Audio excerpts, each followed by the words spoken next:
All right. I am here with Seth Martin of Monarch Development in Nashville, Tennessee. Hey, Seth, how are you? Hey, Jennifer, I'm doing well. How about yourself? Good. So, you have an interesting story. You started off as like a residential realtor and now you're commercial development guy. Tell us a little bit about what got you here and maybe some of these missed opportunities that us residential agents are missing out on. Sure. Getting into the business, I mean, it's almost been 16 years ago now. I A started long time, like but also not a long time. Because a lot yeah, has happened yeah, in 16 years. a ton because it's a wild ride. Yeah, yeah. So I got into the business in well, technically it was my fifth year of college. I played basketball for 4 years, and then I had some credits to get finished up, and was finishing my degree and actually working at just working as a delivery boy for a vinyl siding place. Really? And yeah, and the owner of the company was just like, what are you going to do once you graduate? Like, have you really thought about it? And I said, well, No. I guess corporate world, I You were mean, going to be in the NBA, weren't you? Playing yeah, no, basketball? that ship had sailed. That ship had sailed. But no, I was like, I guess corporate world. I got my degree in business management, so maybe Mm-hmm. that's the road. I guess. And yeah, and so he goes, I really think you should consider, getting a real estate license. So he was the first person, Nice. and then Awesome. within like 2 weeks, I met through a mutual friend. I met another guy that I actually hit it off with right away, and he was a real estate Mm-hmm. agent. He kind of started, dude, you need to get your real estate license. I'm telling you, this is where it's at. This is where it's Yeah. at. And his uncle was actually, and I don't know how much you know about Middle Tennessee, but there's Not a much. brokerage here called Benchmark. It's kind of a, I've heard of that. Yeah, they're Benchmark Realty or something, right? they're kind of a, they are a franchise, but they're smaller and regional and stuff like that. And there was a regional group there called Murney and Associates, and his uncle was the number one realtor for their company. And I met his uncle one time, and his uncle started in, get your real estate license, get your real estate. We really need the help. And I'm like, okay. And this was in Okay. 2005, right? So Okay. I do it in the first month. I mean, keep in mind I was making like $10 an hour, and Yeah. the first month I made $12,000. Like the very first month Oh, ever in the business. I was like, hey. whoa, this is That's a amazing. Now, that's a very good looking return. looking back on the way it was structured, Cleet had a massive database. That was his uncle, and he was getting tons of referrals. Mm-hmm. And then he was just shopping them out to us, making a referral fee, and Great. we were doing all the work, and he was sitting at the lake. That's Right, perfect. You right. should do that. Yeah, exactly. At the time, I was just excited to have $12,000 in my bank Yeah, account. right? And so, I'm not even kidding you. It was I had a very accelerated front end of my story in real estate. Mm-hmm. Within about 3 months, um, I got into um,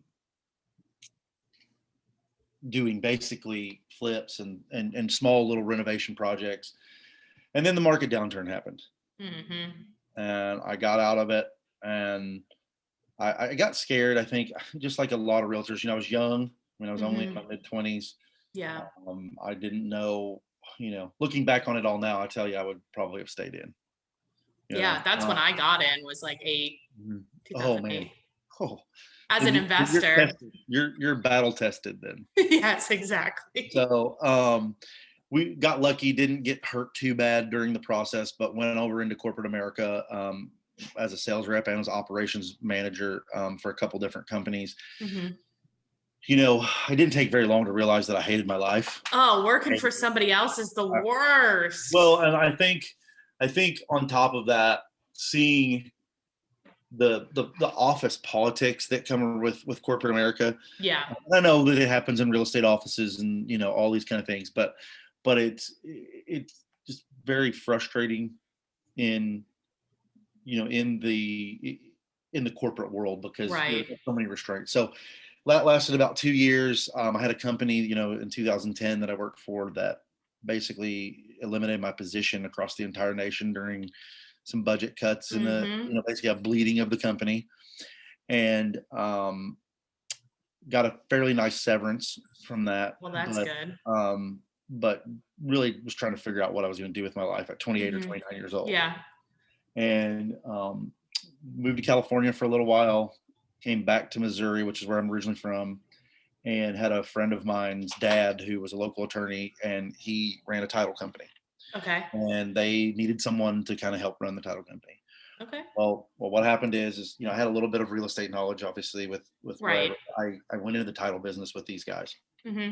and it was very, very successful. I mean, it for a small town to be generating, a small town title company is very rural. To be generating what they were was just unbelievable. That's great. And so we really loved doing that. And then it kind of gave me the itch and the bug again. Yeah. Oh yeah. Being around it, and then You're keep like, in if mind, I we're could be talking about, selling these houses, I could be making. right. Well, and Yeah. you were seeing both ends of the deal. Mm-hmm. And then the company, we kind of transitioned business models a little bit for what we were doing, and in conjunction with that, it had me starting to travel to a lot of neighboring counties. So I was Okay. going to bigger counties, and so I was Okay. going into counties like Greene County, which is where I started as a realtor, Missouri, Okay. and starting to realize like, whoa, you can, this guy's buying this house for this, Right. he's selling it for this, and of course, this is as the market started to transition. Mm-hmm. So I got the itch. I actually started doing some mailers, had a couple successful deals, and then realized like, hey, actually first I traveled down to Nashville to celebrate a deal, and had a friend of mine that was a realtor here, and Mm-hmm. he was talking to me about what I was doing. I was talking to him about what he was doing. He was like, hey, I'm working for a builder here, trying to find them lots to build on. Would that be something you'd be interested in helping me with? I said, sure. Sure.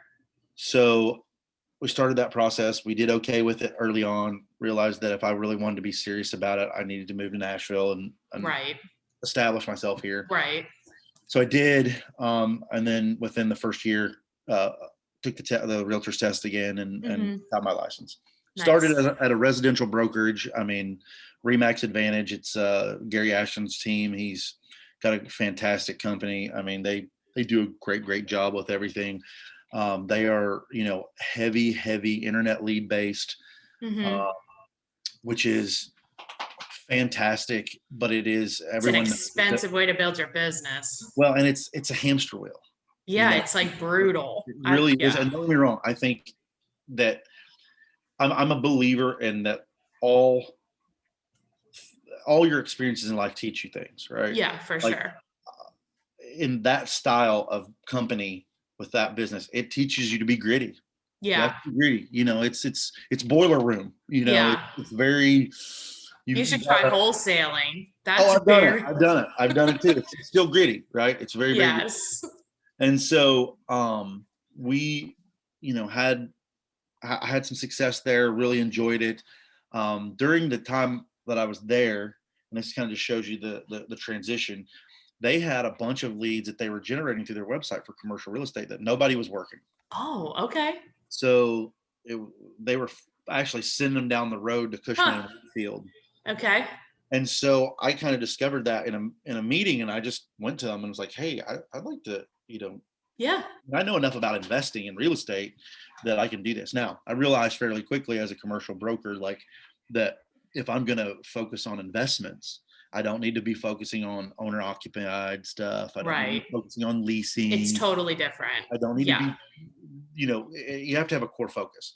And so I just learned as much as I could about, and I've always been a numbers guy, right? Like Christine always says that I'm a gentleman in the streets and a freak in the spreadsheets. And I know.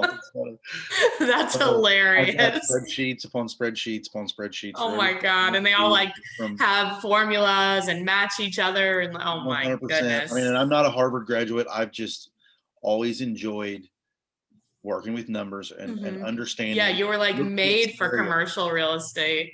Right. Looking at scenarios and taking historical data and putting it in a modern setting and try to project that into the future. Right. Okay? And so we've always done that. And so that's kind of why I love the investment side of things. I also started to realize that, because of what's happened in Middle Tennessee more than anything, is that there's been a large influx of capital into Middle Tennessee from coastal states just because of, the tax environment here, The the prices cost of compared to living, California, uh, New York, what, whatever, right? those markets are shifting quite a bit, and they're shifting into the South. So I realized, like, early on, because what would happen is everybody that's smart, within this business, they work their database. Let's be real. Yeah, right. That's what eventually transitioned me to Keller Williams. Was I saw that we were on this hamster wheel, and like, yes, it was talked about, like, hey, maintain your database at Remax. But the Right. problem is when you're getting 30 new leads a week to work, Yeah, it's like there's no impossible. database time. There's no Right. separation of time. Right. So, and you're expected to close those new leads and nurture those new leads more than you are the past. Right. And I mean, that's because they're paying $30,000 a month to get the leads, right. which you wouldn't have to do if you focused on the people you already had. That's what I realized. So actually, what really happened for me is I had all this investment knowledge, right? And I had a client that bought a house with me here, and we kind of hit it off. We were very, very good friends early, right? Yeah. And we started having a conversation, and he worked for a fairly large, they do like food supplements and Oh, okay. Like a big GNC company. type. Well, I'll tell. I mean, I guess I can probably name drop. Yeah, I don't think I'll care. Ancient Nutrition. Okay. We're talking about, they're based out of California, but they have their headquarters in Franklin, Tennessee. Okay. So he's their operations director, and he bought a house with me. It was an internet lead through Remax, all that stuff. And then we ended up, parting ways or whatever. And then about a year later, he called me just randomly and was like, hey, I'm thinking about buying an investment property. Do you do much of that? And keep in mind, at this time, I had already started raising some of my own capital. Nice. Was doing a couple of infill residential projects, and had brokered a few other investment deals with somebody else, and with other people that were leads that came in from Remax. And I said, yeah, actually, I've done quite a few deals in the last few months. Yeah. And so we went to dinner one evening and started talking about it. And everybody always talks about in real estate when you're learning is those aha moments. Right? Yes. So I'm at dinner and I'm having an aha moment. It's a Keller Williams thing. And I'm like, okay, my aha moment was how many. Oh, that's okay. That's stupid thing. This is supposed to be on Do Not Disturb, but anyway, so we kind of realized, like, at this dinner, I kind of realized, like, how many of these people in my database exactly the exact same thing. Crazy. So what I started doing, and listen, and I'll be the first to admit, you do a fantastic job of creating content and keeping it out on a regular basis. Thanks. I have been more hit or miss. I've had a lot of success with creating content and making new relationships off LinkedIn, off Instagram. But at the same time, I've not been consistent, and that's very troublesome for me, and it's something that I'm working on. But nonetheless, I full disclosure, but I do get a lot of windshield time with the business that I'm in, with the development and stuff like that. So what I've kind of just dedicated myself to is Keller Williams calls it the do the database too, right? Okay. I've dedicated myself to that just in the phone call sense. Nice. I call my entire database, 4 times a year. And that's great. You're seeing like what's new. That's perfect. Referrals. And we're just talking about what's going on. Right. And so what I truly believe is that there is, and we talked about this leading up to this podcast, is that I truly believe that people are probably missing about a 15 to 20% return on their database. Crazy. I think you're probably right. By not having those type of conversations. And I can tell you that, again, I'm a numbers guy, and I like putting together deals. It's not just, selling the property. I like a deal. Right. I like when we walk away that my client's like, oh man, I've helped my client set up for stuff for the future, right? And their kids and those kind of things. It's the ultimate high, right? Like you help someone do that. Yeah. And what it's really led to, also, you mentioned in the introduction, is like, it's led me into the development world. It's led me into a lot of different avenues that weren't really even on my radar. And all you're doing is calling your sphere. Calling my sphere, talking to them, about what their goals are. I mean, that's something that's very big. We as real estate agents, a lot of times tend to try to want to fill people in on what we're doing, because if that's the way the content mentality goes a little bit. Yeah. I'm not guilty of it as anybody. But I think when you can shift the conversation into what their goals are, and your calls obviously need to be informative, right? Like, of course, being friendly and informative are the two most important things. But at the same time, you need to be able to elicit from whoever you're talking to what their goals are and what they're looking to do. Because at the end of the day, that's what real estate brokerage and agency is. And they already know and like and trust you, especially if they've done business with you. And you're probably, even if you can't help them, right? Like, say part of their thing was that they want to invest whatever, right? Like in a different place. You probably more likely know somebody more than they do. So you're the resource for this, for all things real estate. At the end of the day, agency and advocacy are basically the same thing. Right. Yeah, right. It's a little bit different level of legality there. Right, but yeah. And so, you're an advocate for your client at the end of the day. Like, what are you doing to help them? I don't know how many people help them have a better life, Exactly. And I don't know how many agents out there follow some of the stuff from Ricky Carruth down in Orange Beach. The guy is not a salesman. Yeah. We're not either. And I think that's something that's happened, in the corporatized real estate world. It's become even more salesy than it ever was. Right. And I'm not demonizing sales by any means. I think it's important. It's what makes the world go round. Right. But I think if we get too much away from advocacy and agency into sales, you start to create problems within how the business is viewed, right? Within the public. And you see it all the time now. You're seeing all these different lawsuits and things like that you're going out because of this, that, or the other. And it's literally just a slight shift in the way we think, in your mindset business. Absolutely. And but I also think that's hard to have that mindset shift if the customer that you're focused on is one of 5 for that year and they represent 20% of your income. It's becomes very difficult to focus on them, right? Yes. So just do more. Do more. Exactly. No, because then your mind will shift. Then it will focus more on them because you have to have a base and you have to feel like you have to be able to eat and feed your kids and all this stuff, which you can't do if you're only selling a couple of houses a year. Sure. It's not going to work. The solution to that is just be an advocate for more people. Yeah. If you are I can tell you right now, and this is, kind of off of our topic a little bit, but it's just, I am in awe and admiration of Christine, my better half. She is a residential realtor. We haven't paid for a lead in 2 years.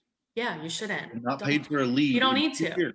I don't mean paid for a lead in the sense of just paid for a lead like from Zillow or whatever. I mean all free social media, all organic. Yeah. Everything's organic. We have not paid a dollar. She needs to be on the podcast. She gets referrals more than any person I've ever seen in my life. That's great. I mean, I would say that if I was to sit down, and we probably should know this number since I'm a numbers guy. She needs her own spreadsheet. Now that you say that, I might have to create that. But I would say that her average client in the last, and keep in mind, she has actually only been doing residential brokerage for a little over 2 years, about 2.5 years. Great for her. All right. Yeah. She's had 6-figure months. Nice. She's had, she had a 5-figure week last week. That's awesome. It just, that's so good. A lot of it's her listing our listings that we're building in the developments and things. But every single client that she picks up, I swear, if I sit down, I bet her average referral out is 2.5. I bet it's 2.5 per client. Wow. And that's awesome. I've asked other agents in the business, what they think theirs is. And most of them say maybe a half. Maybe. Right. Maybe. It's probably not even But that. I think like if we were going to wrap up this conversation and your journey, it's really about, it is about like making sure you stay in contact with your clients. Right. And even if you don't have like, you're not the best at it, like at least reaching out like twice a year and being like, what's going on with you? What are some of your goals? Yes. Be probing, Yeah. be an advocate, because they may have particular goals that you personally cannot, and this is the mindful thing, that you personally may not be able to help them with and or benefit from. But you're the connector and the resource. The connector, yes. Right? So many, it's what can you do for me now kind of thing. And so if I call you and I have that type of attitude or approach, sure. Are we going to continue to talk? Yes. Yes. But it's not a true advocacy. It's like, I need to be asking the question, like, what are you working on now? Is there anything I can help you with? Do you have, I saw a deal of some realtor not too long ago, and maybe it was your podcast actually, now that I think about it, that talks about, just having a list of like your top go-to people for every single thing that you everything. I mean, that's what we are as real estate agents. Like we are connectors, even if you're commercial, residential, it doesn't matter. Just being that connector. And like what happened to you could happen to anybody. All of a sudden, I mean, anybody that talks to you can see that you're very suited for commercial real estate, right? Right. But like the opportunities would not have happened if you weren't talking to people. And now look at you. Boom. True. That's very true. Well, let's if people do want to talk to you more, maybe they have clients that are looking to invest and they don't know what to do, and maybe there's a good investment opportunity in Nashville, or maybe they have a referral in Nashville residential that can go to Christine. Is that her name? Yeah. What is the best way to get a hold of you? I mean, the best way is always to my email. Okay. I usually try to return all emails within 48 hours of receiving them. Okay. Typically, I won't lie, they're batched, meaning I do them at night and I schedule them for the next morning. That's fine.